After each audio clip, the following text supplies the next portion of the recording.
Banco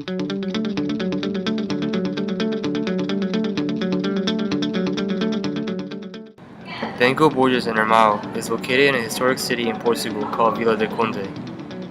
This building was originally commissioned in 1969, and over the course of 15 years went through 3 site and design changes.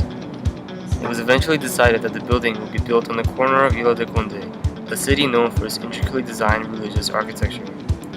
This beautiful building was designed by Alvaro Siza. The construction started in 1978 and eventually finished in 1986. Alvaro Siza, born in 1933, is regarded as Portugal's finest modern architects. Banco Borges Irmao showcased Siza's distinguishing style of architecture.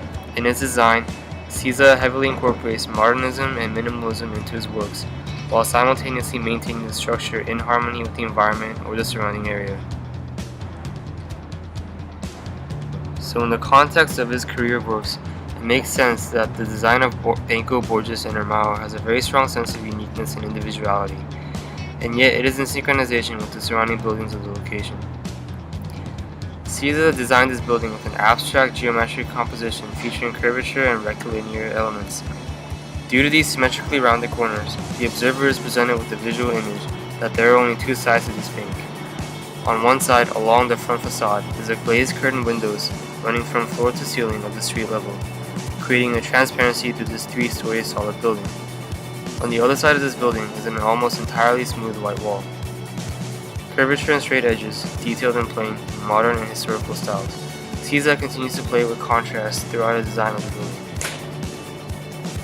In the interior of this beautiful architecture, Siza had used white marble as a choice of material for numerous surfaces. Siza also incorporated artificial lightings in continuation in a long S shape, running from the front to the back of the interior. The lighting is one of the many techniques Siza utilizes to create a natural and unified flow of the bank. This flow creates a unique but asymmetric look in the interior, with areas connected by large staircases. It was interesting to see that Siza placed such heavy emphasis on the staircases as opposed to using walls to separate these spaces of the bank. He enforced the idea of connectivity as opposed to separation. Banco Borges Irmao was built quite ahead of its time of acceptance, in an area where its differences were especially highlighted, due to the nature of the surrounding architecture.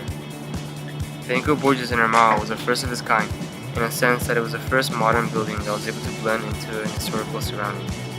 It was able to take key features of the nearby buildings and assimilate itself into the city, thus creating a precedent for an integrated modern architecture.